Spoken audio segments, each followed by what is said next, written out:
तो दोस्तों देख सकते हो यार, आज हम देखने वाले क्लास 12th इंग्लिश का सबसे ज़्यादा महत्वपूर्ण central idea, keeping quiet poem का सेंट्रल आइडिया, वो भी एकदम मस्त तरीके से। ठीक है, तो एकदम मस्त तरीके से इसे देखेंगे। तो यार भाई प्लीज़ वीडियो को आखिरी तक देखना और एकदम मस्त तरीके से आपको इसका पूरा अर्थ समझाएंगे, जिससे आप इस पोयम को एग्जाम में एकदम मस्त तरीके से लिख सको। ठीक है, तो चलो शुरू करते हैं। और बात करें इससे पहले वाले वीडियोज पे हमने माई मदर एट 66 वाला और ए थिंग ऑफ ब्यूटी वाला दोनों सेंट्रल आइडिया देख लिए थे। तो अगर जिसने नहीं देखे, डिस्क्रिप्शन में प्लेलिस्ट है इंग्लिश की, उस पर जाके देख सकते हो। तो चलो शुरू करते हैं कीपिंग क्वाइट पोयम का सेंट्रल आइडिया।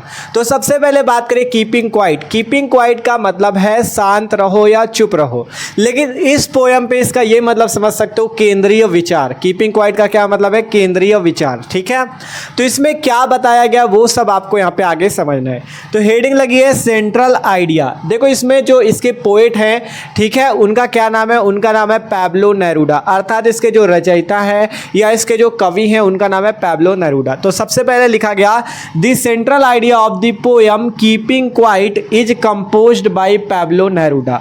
अर्थात आप जिस पोयम का सेंट्रल आइडिया लिख रहे हो कौन सी है? Keeping quiet. और जिसे किसने कंपोज किया? कंपोज का मतलब जिसे लिखा है या जिसके रचयिता कौन है? Pablo Neruda. ठीक है, तो कीपिंग क्वाइट पोयम को किसने लिखा है, किसने कंपोज किया है?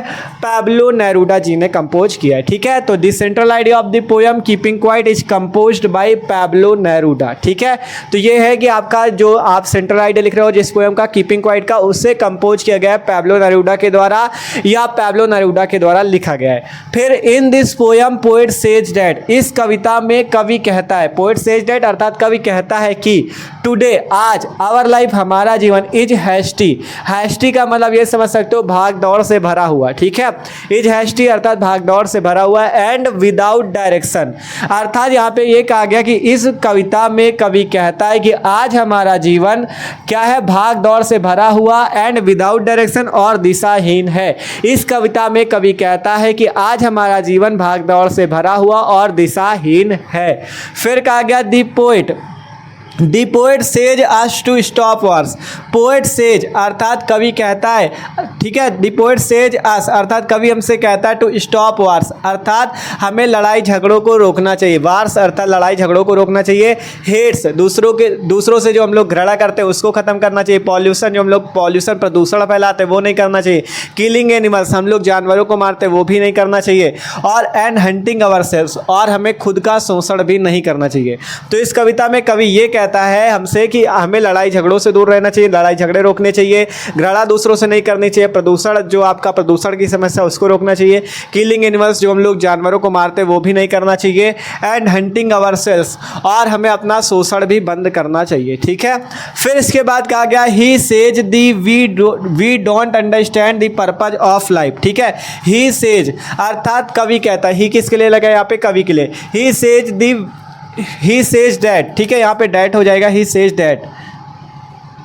ही सेज दैट अर्थात कवि कहता है कि वी डोंट अर्थात हम नहीं समझते। देखो वी डोंट अंडरस्टैंड यहाँ से मतलब निकलेगा हम नहीं समझते। दी पर्पज ऑफ लाइफ अर्थात पर्पज ऑफ लाइफ का मतलब अपने जीवन के उद्देश्य को।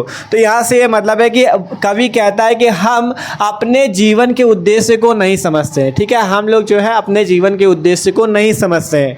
फिर कहा गया poet says that any problem can be solved by the self introspection अर्थात यहाँ पे कवि कहता है कि एनी प्रॉब्लम अर्थात किसी भी समस्या का कैन बी सॉल्व्ड अर्थात सॉल्व्ड का मतलब सॉल्यूशन या हल। ठीक है, बाय द सेल्फ इंट्रोस्पेक्शन अर्थात अपने आत्मनिरीक्षण द्वारा। तो यहाँ से ये मतलब निकलता है कि कवि कहता है कि किसी भी समस्या का हल आत्मनिरीक्षण के द्वारा या स्वयं के आत्मनिरीक्षण के द्वारा किया जा सकता है। इंट्रोस्पेक्शन मतलब आत्मनिरीक्षण।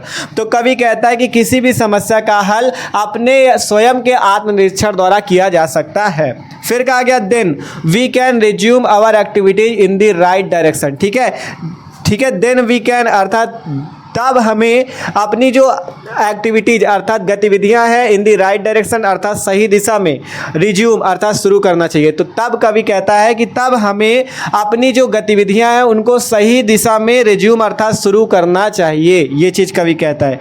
फिर कहा गया एवरीबडी अर्थात प्रत्येक कोई नीड टू स्टिलनेस अर्थात स्टिलनेस का मतलब ये हो जाएगा प्रत्येक कोई को मतलब ब्रेक चाहिए, एक रुकावट चाहिए। ठीक है, स्टिलनेस का मतलब कि देखो मान लो आप लोग काम करते जा रहे हो तो उसके लिए कुछ बहुत आपको ब्रेक लेना चाहिए, ठीक है। तो एवरीबडी नीड टू स्टिलनेस, अर्थात सभी को रुकावट लेनी चाहिए, अर्थात आराम लेना चाहिए, आराम लेना चाहिए, समझ सकते हो। सभी को आवश्यकता है आराम की, मतलब केवल काम नहीं करना आपको कि काम करते जाओ काम करते जाओ, थोड़ा आराम भी करना है। तो कवि कहता है कि प्रत्येक कोई को आवश्यकता है आराम की भी, ठीक है, मतलब काम काम काम नहीं, केवल आराम भी करना चाहिए थोड़ा बहुत, ठीक है।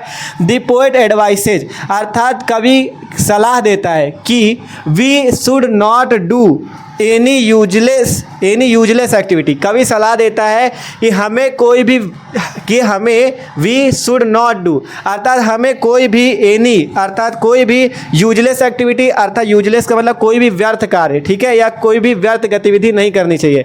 कवि कहता है कि कवि हमें सलाह देता है कि हमें कोई भी व्यर्थ गतिविधि नहीं करनी चाहिए। तो मतलब इसमें कवि अपना केंद्रीय विचार देता है कि हमें क्या करना चाहिए, ठीक है। तो वो सारी चीज़ें बताई और ये भी कहा कि आप मतलब ये नहीं कि केवल काम ही करते रहो, आपको थोड़ा आराम भी लेना चाहिए, जैसा कि यहाँ पे कहा गया था कि यहाँ पे नीड टू स्टिलनेस, अर्थात हमें थोड़ा आराम की भी आवश्यकता है। तो ये है आपकी कीपिंग क्वाइट पोयम। आशा करते हैं सबको इसका अर्थ भी समझ में होगा। तो इसी टाइप से आपको लिखना है, 4 नंबर की पूछी जाती है पेपर में, ठीक है। जरूरी नहीं आप इतनी ही लाइनें लिखो, इतनी लाइनों के बाद अपनी भाषा में भी बना के लिख सकते हो। बस आप लोग इसका अर्थ अगर समझ गए कवि क्या कह रहा है इस पोयम पे, तो आप आगे भी 2-3 लाइनें बना के लिख सकते हो। तो आशा करते वीडियो अच्छा लगा होगा। तो वीडियो अच्छा लगा हो यार तो लाइक कर लेना, और जो लोग चैनल पर ना हो सब्सक्राइब कर लो। डिस्क्रिप्शन पर इंग्लिश की प्लेलिस्ट है, उस पर आप जाके और भी अपने सेंट्रल आइडिया को देख सकते हो। तो मिलते हैं अगले वीडियो पे।